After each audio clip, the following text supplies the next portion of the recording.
Bon allez, c'est parti. Putain. Où est-ce qu'on va mettre ça? Putain, non. Ça, peut-être pas trop prendre de place. Putain. Ok. Ensuite. Allez, on va prendre ça. Hop. Ah oui. Ouh, qu'est-ce que ça peut bien être? Allez, ça, on va le mettre là. Salut les zouzes et bienvenue sur Zouzman Comics, la chaîne dédiée à l'univers du comics sous toutes ses formes. J'espère que vous allez bien, que vous faites chauffer la carte bleue pour acheter les cadeaux de Noël de toute la famille et de ceux que vous aimez. Non, en vrai, on s'en fout. Gardez vos sous pour acheter des comics. Noël, c'est surfait et en plus, c'est une arnaque pour nous faire acheter des trucs qui servent à rien. De mon côté, ça va très bien et je suis très content de vous retrouver pour cette vidéo spéciale achat de novembre avec mes achats VF qui viennent de chez Alpha BD de Nice et VO du Comic Shop, les fictionnautes, toujours à Nice. Alors, promis, j'ai été cool, je me suis pas trop lâché. En plus, je suis obligé de me restreindre vu que mon anniversaire approche. D'ailleurs, c'est aujourd'hui, jour de diffusion de la vidéo. Et il y a aussi bientôt Noël, cette escroquerie donc. Et on m'a demandé d'en laisser de côté pour pouvoir m'en offrir. Et vous d'ailleurs, qu'est-ce que vous avez commandé au Papa Noël? Enfin, en tout cas, restez bien jusqu'à la fin de la vidéo car je vais vous présenter du culte et de la qualité tout du long. Et surtout, j'ai une annonce de malade à vous faire, un truc de déglingo qui, j'espère, vous fera plaisir. Alors, restez bien. Bon, on y va? Allez, générique.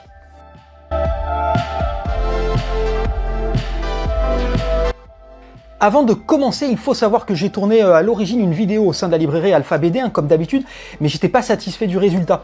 En fait, j'étais un peu gavé et du coup, j'ai rushé mon montage. Mais pourquoi il est colère, le petit Zouzman? Eh ben, pour l'histoire, j'ai d'habitude moins d'1 heure de route pour aller jusque là-bas. Ben là, j'en ai mis 4, quoi. 4 putains d'heures. En fait, il y a eu un effondrement dans un tunnel et ça a foutu le bordel dans toute cette putain de ville de Nice. Du pare-choc contre pare-choc pendant plus de 3 heures, la voie rapide impraticable, les gens qui font n'importe quoi pour s'incruster dans le moindre espace, un enfer. Enfin, tout ça pour dire que j'étais pas super motivé en arrivant et que j'avais surtout des envies de meurtre. Me voilà donc parti pour refaire ma vidéo. Direction Futuropolis, chez qui j'ai pris pas mal de choses, avec pour commencer le génial Hardboiled de vite fait Frank Miller, mais surtout du génial Geoff Darrow. Alors, Geoff Darrow, c'est un mec validé par Mobius, avec qui il a travaillé, mais aussi par les sœurs Wachowski, qui lui ont confié la plupart du design de la trilogie Matrix. En gros, tout ce que vous voyez à l'écran, ça vient de lui en fait. Bon, je vais pas trop vous parler de l'œuvre en elle-même, mais en gros, ça parle d'un futur déshumanisé et ultra violent dans lequel Nixon, qui est a priori un collecteur d'impôts, se lance dans une course-poursuite de dingue. Une poursuite ponctuée d'événements complètement fous, mais qui reste très proche des thématiques d'un Isaac Asimov sous coke. Cette œuvre est tout simplement culte et a marqué l'histoire des comics par son ultra-violence ultra détaillée au carrefour du comics, de la BD franco-belge et même du manga. Moi, le premier truc qui m'est venu à l'esprit, c'est Akira. Et surtout, graphiquement, ça ne se refuse rien et chaque page est un événement à elle seule, au sein de laquelle tout est possible. Alors oui, cette œuvre divise et n'est pas à mettre entre toutes les mains. On en parle d'ailleurs sur le podcast de Comics Discovery, si j'y pense.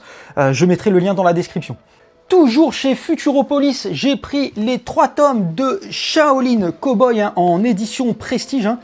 On se refuse rien. Encore une fois, Geoff Darrow, qui cette fois-ci scénarise sa propre histoire. Pour info, ça avait été publié à l'origine dans la maison d'édition des sœurs Wachowski. En France, c'était paru chez Panini et après chez Glénat. Mais de quoi que ça cause, comme on dit en Normandie. Le Shaolin Cowboy, c'est un cowboy bouddhiste qui porte des Converse et qui voyage sur une mule à casquette, qui parle et qui s'appelle Lord Evelyn Dunkirk Winfred Esquire III. D'un point de vue temporel, ça se passe, je vous lis ça texto, le jour après hier et 1 semaine avant demain. Ouais, c'est du gros nawak. Mais avec des affrontements what the fuck, un combat d'arts martiaux contre un crabe géant qui parle. Prétexte à une maestria de séquences dantesques dans lequel Darrow expose sa science du mouvement et du découpage sans jamais renier une seule seconde toutes ses influences. C'est frénétique tout en prenant son temps et ce n'est pas antinomique chez Darrow. On en prend plein les yeux tout le temps. En un mot, c'est cultissime. Tu croyais que Daniel Warren Johnson était le meilleur dessinateur du monde? Bah, jette un petit coup d'œil à Shaolin Cowboy, hein, je pense qu'on aura 2-3 trucs à se dire. On se fait un petit peu de Panini Comics, hein, parce que Panini, ils sortent des trucs bien aussi. Hein.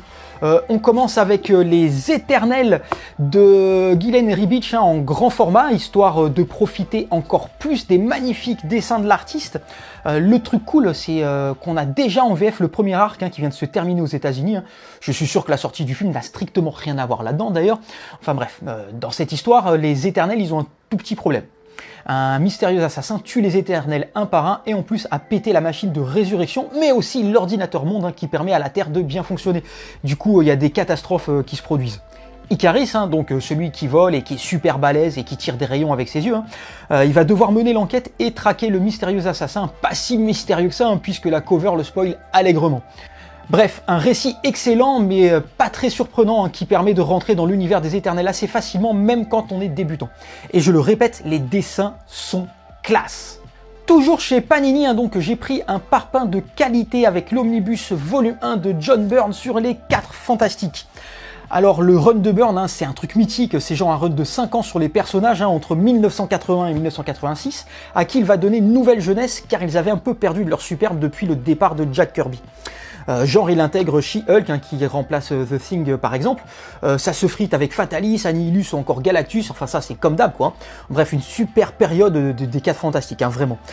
C'est top, c'est un réel plaisir de l'avoir entre les mains et c'était attendu en VF depuis hyper longtemps.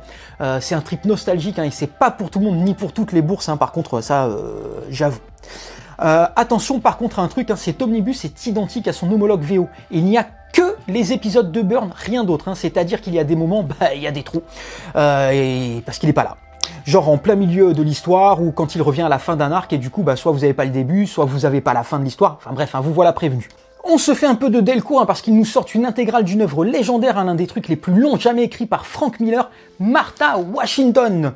Bon, je me doute que tout le monde ne connaît pas Martha Washington, hein, mais c'est pas grave, je vais vous expliquer. Le résumé est simple, et je le vole d'ailleurs à BD Fugue, hein, parce qu'il est très bien fait et facile à comprendre. Hein. Dans un présent alternatif, enfin dans le passé en fait, vu que leur présent à eux c'est 2009 en vérité, les États-Unis sont devenus le théâtre d'une guerre de territoire fratricide entre les forces de la Pax, l'armée régulière, la nation Apache et le renouveau arien. Dans ce monde en décomposition, Martha Washington va s'élever à la seule force de son courage et de sa détermination pour devenir le symbole qui empêchera peut-être le monde de sombrer dans le chaos. Alors, c'est une sorte de remake sombre, hein, du rêve américain vu par Miller, hein, c'est pas super subtil, mais franchement, la vision du monde par Miller est toujours intéressante à lire, qu'on aime ou pas le bonhomme. Et puis, ça a eu un Eisner en 91, genre, tu vois, et en plus, c'est dessiné par Dave Gibbons, hein, c'est juste le mec qui a révolutionné le storytelling dans les comics, avec Alan Moore en écrivant Watchmen. Donc voilà, hein, c'est encore une formidable édition intégrale qui comprend les 4 tomes déjà édités. Mais ça coûte bonbon aussi, c'est vrai. On finit la VF avec Achilleos et je ne remercie pas mon pote MC Twip, hein, qui m'a hypé à mort. Hein. Je parle bien entendu de Fear Agent par Jérôme Opeña, Terry Moore et Rick Remender, hein, qui ont déjà bossé, enfin une partie de l'équipe en tout cas sur Seven to Eternity. Et donc voilà, parce que c'est surtout des dessins de Tony Moore. Alors, je ne sais rien du tout sur Fear Agent, hein, si ce n'est le pitch que je vais vous lire. Donc, S. Houston est le dernier des Fear Agent, cette unité d'élite texane formée il y a 50 ans pour défendre la Terre contre les menaces extraterrestres. La fonction a depuis perdu de son lustre, hein, et en ce qui concerne l'homme, ce n'est guère plus reluisant. Le soldat émérite s'est fait mercenaire imbibé, exterminateur d'extraterrestres sur commande, assisté de la charmante IA, de sa fusée de transport et d'une bouteille de Jack Daniels.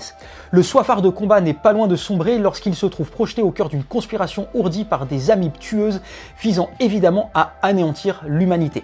Le pitch est cool et de ce que j'ai pu voir, hein, c'est plutôt joli et j'avais adoré le travail de Jérôme Opeña et Remender, hein, sur Seven to Eternity, pardon.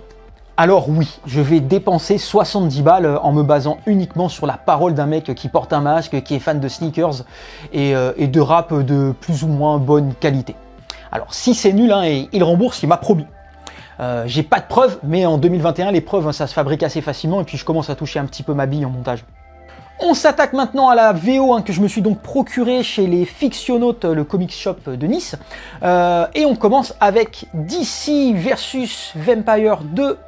L'event prévu en 12 numéros par Tynion, Rosenberg et Schmidt. Je vous avais déjà parlé de l'issue 1 sur mon Insta ou en vidéo, je sais plus. Et donc pour ceux qui n'auraient pas vu le post, en gros, la Terre elle est menacée par une apocalypse vampire.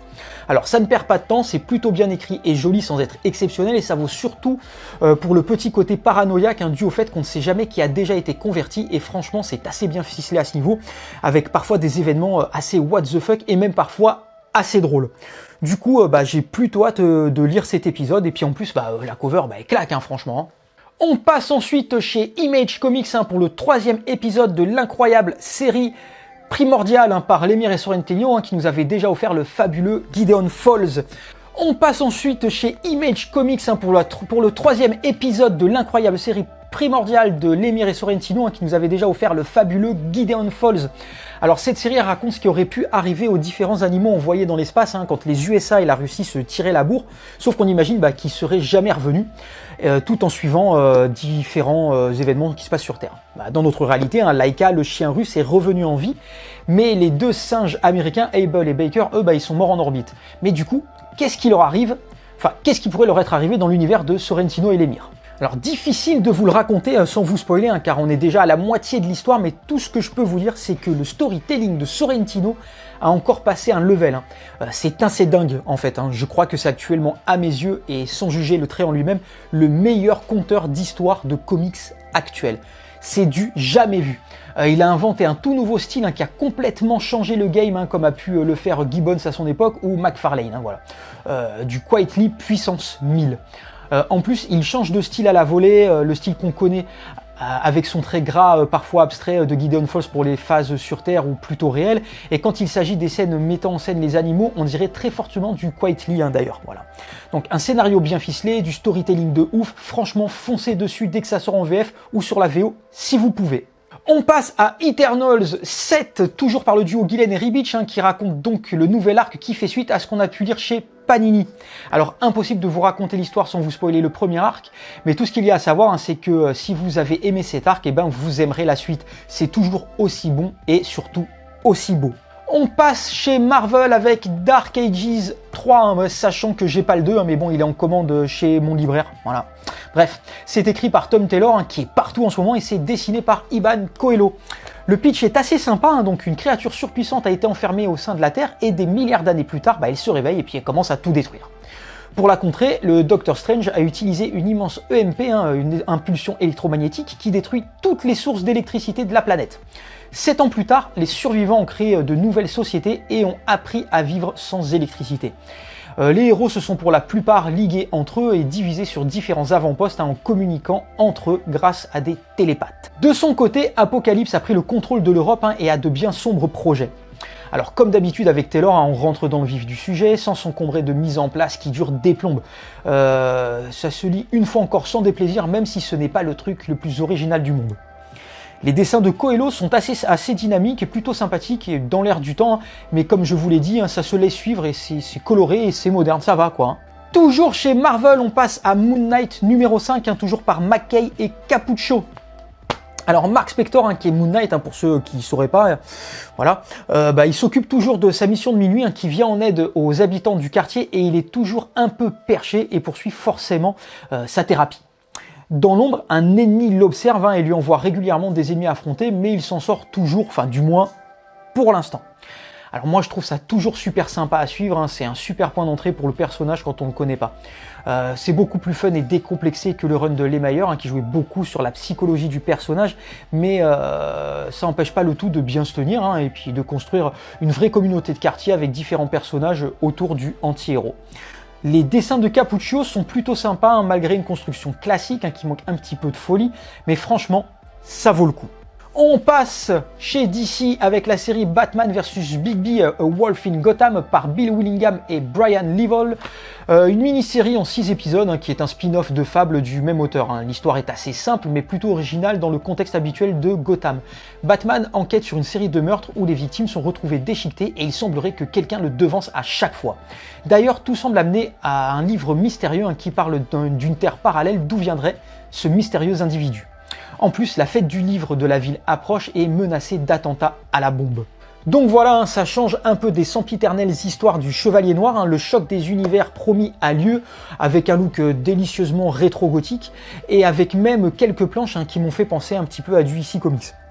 Bref, moi je suis plutôt client. On passe à Blue and Gold 4, la mini-série de Jurgens et Sook et Maguire, qui dessinent tous les trois selon le personnage mis en avant ou encore la temporalité du récit. Et ça nous raconte donc les aventures hilarantes de ces gros losers que sont Blue Beetle et Booster Gold, ainsi que leur désir d'être reconnus en tant que super-héros à l'image de leurs idoles de la Justice League qu'ils rêvent donc d'intégrer ensemble. Alors la série joue beaucoup sur la complicité des héros, mais aussi sur le rôle des réseaux sociaux et des médias dans la construction de leur réputation, et à ce niveau c'est plutôt bien foutu.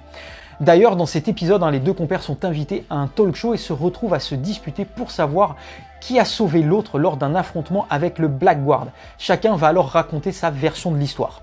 Alors franchement, je trouve ça super fun. Les dessins des différents auteurs se marient très bien les uns aux autres, et puis franchement, on se marre vraiment. Franchement, c'est un petit coup de cœur pour moi. On passe maintenant à Batman Impostor 2 par Tomlin et Sorrentino dans la collection Black Label, qui n'est pas au format carré au fait, et cette fois-ci j'ai pris donc la variante de Bermero.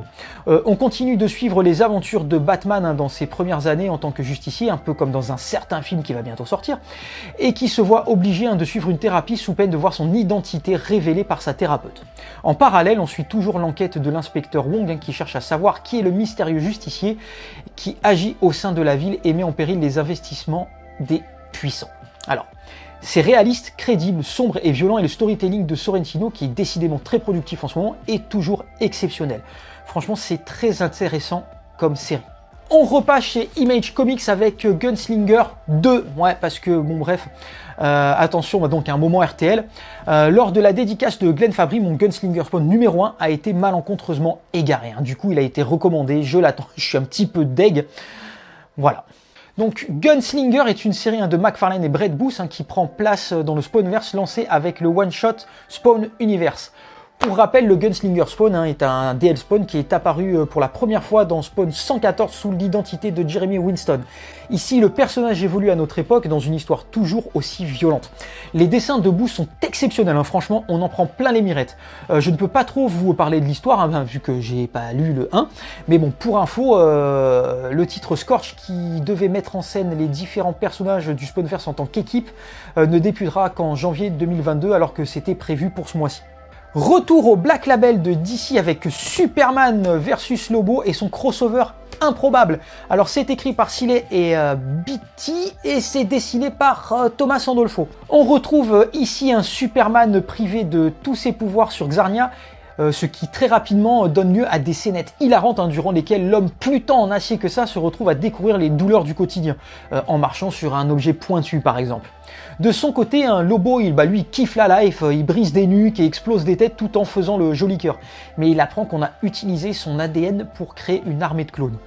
Alors, c'est pas la série du siècle, mais une histoire sur Batman et Lobo, avec eux, on passe quand même un très bon moment, très fun, avec des dessins un peu cartoon qui collent bien au style de l'histoire. Voilà.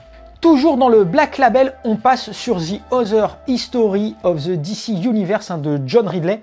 Alors là, je vais juste vous teaser parce que j'ai pas commencé du tout. Le principe est assez simple. On lit à nouveau l'histoire de certains événements marquants de l'histoire de DC, mais vu par l'œil de personnages issus des minorités, comme Black Lightning, le New Guardian, un ancien Teen Titan, Katana, ou encore René Montoya, qui a porté le costume de The Question pendant quelques années. En feuilletant, ce qui m'a interpellé en dehors du storytelling qui a l'air de grande qualité et de la qualité des dessins en eux-mêmes, c'est qu'il semblerait qu'on n'a pas affaire à de simples témoignages, mais aussi à de véritables ressentis des personnages, comment ils se sont sentis traités par les gens, par les autres héros, et comment de fait ils se sont jugés eux-mêmes. Alors ça a l'air vraiment très très intéressant, mais je le conseille pas à tout le monde, c'est un peu particulier. Alors là, on va attaquer donc mon chouchou du mois que j'ai dévoré très rapidement. Ceux qui me suivent sur les réseaux doivent savoir de quoi je parle, ou au moins en avoir une petite idée. Donc c'est un titre écrit par Jeff Lemire et c'est dessiné par Dennis Cowan et ancré par Bill Sienkiewicz.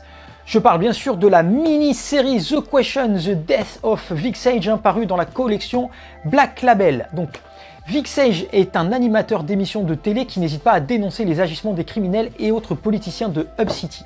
Son identité de justicier, The Question, lui permet d'enquêter sur ces agissements et de punir les criminels. Lors d'une de ces enquêtes, il va devoir faire face à un mystère qui lui fera explorer différentes vies et pour trouver donc l'origine du mal qui ronge la ville de Hub City. Oubliez toutes les anciennes itérations du personnage, ici Lemire nous dépeint un justicier implacable entre Rorschach et Moon Knight dans un trip mystique et violent à travers les différentes époques. L'ancrage du très talentueux Sienkiewicz, il donne au dessin de Cowan un trait assez flou, brumeux, qui colle parfaitement à l'ambiance sombre de la ville et aux aventures du justicier.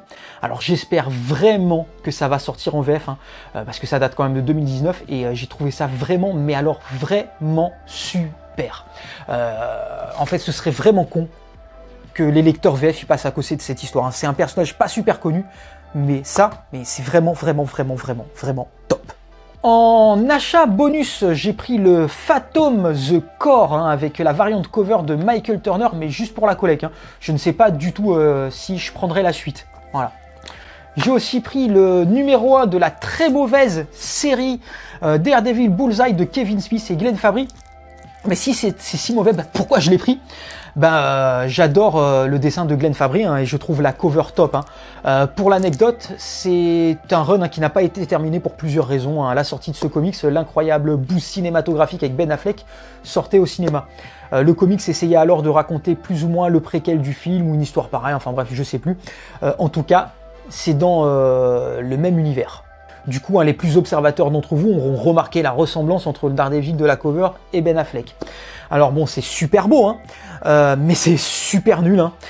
C'est dommage, parce que ce genre de personnage aurait vraiment pu lancer la carrière de Fabry aux States. On finit avec Radio Apocalypse de Ramvi et Arnand R.K. qui m'a été conseillé par J.C. Lavery de la librairie Comptoir du Rêve de Toulouse via son compte Instagram. Alors j'y vais complètement à l'aveugle, puis on va voir si c'est aussi bien qu'il me l'a vendu.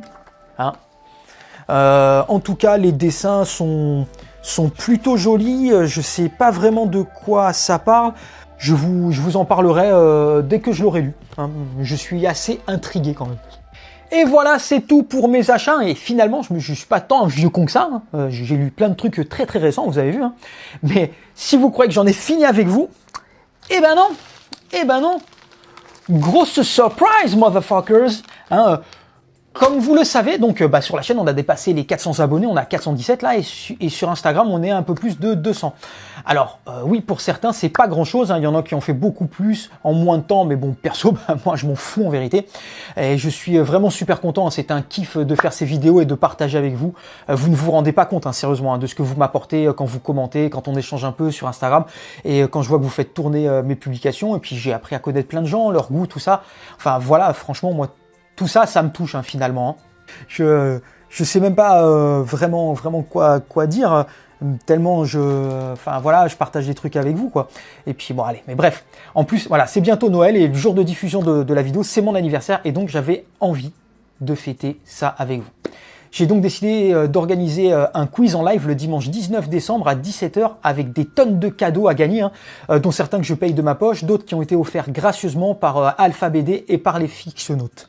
Il y aura aussi donc, c'est super cool parce que j'ai demandé à plein de gens de faire des trucs pour ce quiz en live et la plupart d'entre eux ils ont répondu présent à l'appel. Il y en a qui avaient pas le temps, je peux comprendre, je leur en veux pas du tout, mais franchement c'est super cool, donc ceux qui sont concernés, je vous le dis maintenant, merci du fond du cœur, vraiment. Alors, vous voulez qu'on regarde un petit peu les lots? Allez, je vais vous montrer les lots qu'il y aura à gagner, je vais vous teaser tous les lots. Donc j'espère que vous serez contents, franchement, parce qu'il y a des trucs, je pense que vous n'êtes pas prêts. Donc, on commence donc offert par Alpha BD, donc Avengers Empire numéro 1, donc édition collector, tirage limité à 999 exemplaires. Voilà, donc on peut penser ce qu'on veut du run, je sais qu'il y en a à qui ça peut plaire. Donc déjà, il y a ça.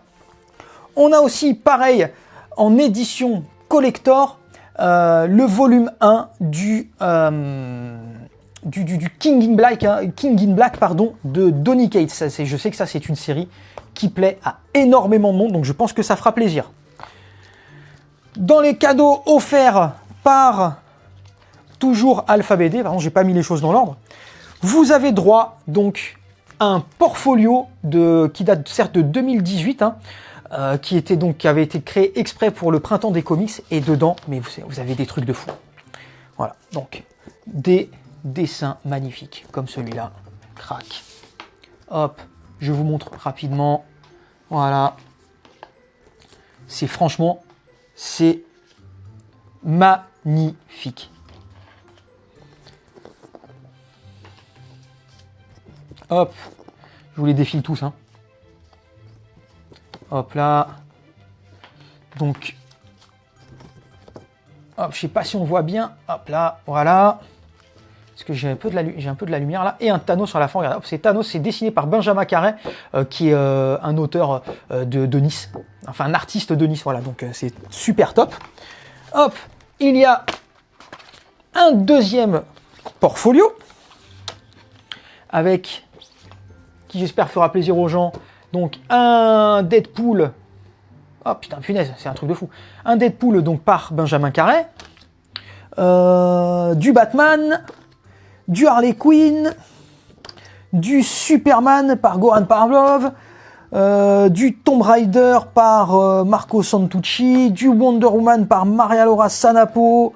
Du What the fuck is this, j'en ai aucune idée. Je sais pas du tout ce que c'est ça, mais c'est très joli. Par Roland Boschi. Du Daredevil par Tony Fedjusa, bref, vous avez compris. Et un Thanos par Vincenzo Visca Federici. Voilà, du portfolio de très très grande qualité. Voilà. Les fictionnautes m'ont offert, enfin vous offrent deux magnifiques bouquins qui devrait vous plaire aussi. Donc, le sketchbook de Bill Sienkiewicz de 2019. Voilà. Ça, c'est des trucs pour les amateurs de dessin. Enfin, c'est une tuerie. Un autre sketchbook de 2019. Donc, cette fois-ci, Alex Ross. Voilà, je sais qu'il a ses fans aussi, Alex Ross, et qu'il y en a qui vont vouloir se jeter dessus. Mais ce sera pas facile. Voilà. Et moi, j'ai décidé de vous offrir donc plusieurs choses assez sympas. Attendez, parce que j'ai envie de mettre ça dans un ordre particulier. Hop, hop, hop, hop, hop, hop, hop. Voilà. Donc, j'ai décidé, moi, de vous offrir une édition spéciale. Je ne sais pas comment on va le voir, j'essaierai de zoomer. Donc, une édition lenticulaire, à cover lenticulaire de Moon Knight. C'est le Moon Knight, donc numéro combien? C'est le numéro 25. Non, mais qu'est-ce qu'il me raconte? Du 25 novembre, c'est faux. Je vous dis une bêtise. Donc, c'est le numéro 188 de novembre de je sais même pas quelle année. Peu importe. C'est très sympa. Un truc un petit peu plus vintage, mais toujours en édition lenticulaire, vous voyez. Donc lenticulaire, c'est quand vous bougez, ça bouge le dessin, ça change quoi. Et c'est donc ça, c'est America numéro 8, variante édition. Donc voilà, pour les collectionneurs, c'est toujours sympa. Ensuite, on a, attendez, je déballe, parce que sinon, on va pas savoir ce que c'est vraiment. On a donc Avengers numéro 43 de quand? J'en sais rien, c'est pareil. C'est juste parce que j'ai pris donc la Virgin Cover Alex Ross avec la vision dessus. Donc pour ceux qui auraient l'occasion de faire un jour une convention avec Alex Ross présent, ce sera super, super de le faire signer. Voilà, donc c'est le numéro 43 et ça fait partie de la collection Timeless. Donc ça, j'espère que vous trouvez ça cool. Hein. Alors ensuite, on a pour les amateurs pour moi des nanars, mais des nanars cultes. On a la fameuse cover Justice League 19 faite par l'inénarrable Rob Liefeld. Voilà, donc ça, je pense que ça intéressera les collectionneurs de nanars. Mais pour ceux, les gros fans de Liefeld quand même, qui le voudront peut-être, il y a autre chose. Le Youngblood numéro 1 d'époque, d'origine. Voilà, donc une cover qui n'est pas particulièrement rare, mais un petit peu quand même. Ça suffit pour le vendre a priori 8 €, donc voilà. Donc pour les fans de Liefeld, je pense que ça fera le taf. On a ensuite un collector, donc c'est le Spawn numéro 311 avec la cover de McFarlane qui rendait donc hommage à Chadwick Boseman, hein, donc un numéro collector avec une couverture vraiment magnifique. Voilà, j'espère aussi que ça plaira. Et on finit enfin avec, donc là cette fois-ci c'est une nouveauté, ça vient de sortir, c'est Venom numéro 1, la nouvelle série, donc cette fois-ci prise en main par Donny Cates, et c'est la variante cover par Lee Bermero. Donc voilà, ça fait pas mal du tout. Alors j'espère que vous êtes contents, hein, et que du coup j'espère que vous serez nombreux au rendez-vous, parce qu'il y aura aussi des surprises, je vous l'ai dit tout à l'heure, il y aura des invités et des caméos de qualité, hein, j'espère vraiment qu'on va bien se marrer. Alors peut-être que j'en fais des caisses, j'en sais rien, mais moi franchement j'avais envie de vous remercier et de passer un super moment avec vous, hein. Donc je vous rappelle, je vous donne rendez-vous le dimanche 19 décembre à 17 h pour ce moment de partage, hein, et de quiz en direct, hein. N'hésitez pas à partager l'info au max sur vos réseaux. Je ferai un post Instagram pour récapituler l'événement et pour récapituler les lots. Donc je compte sur vous pour les partager sur Facebook, sur Twitter, sur Insta, pour qu'il y ait un maximum de monde. Hein, faites pas les crevards, essayez pas de gratter, de garder l'info pour venir au concours et puis être 8, ça serait bête, et de vouloir gratter tous les lots. Ça serait un petit peu dommage. Enfin, voilà. Bon voilà, c'est tout pour cette vidéo, hein. Je vous remercie de m'avoir supporté jusqu'au bout. J'espère que je vous ai aidé à faire quelques choix. Et si vous étiez un peu hésitant, et si vous avez des questions, n'hésitez pas à me les poser en commentaire. Je remercie bien entendu la librairie Alpha BD et les fictionnautes pour leur accueil et leur générosité, hein, même si ma femme et mon banquier, hein, ils sont en train de se liguer pour les attaquer en justice. Il n'y aura pas de vidéo la semaine prochaine, hein, car j'ai beaucoup de choses à préparer, hein, mais d'ici là, prenez soin de vous et de vos proches, et surtout, lisez un max. Allez, ciao les zouzes!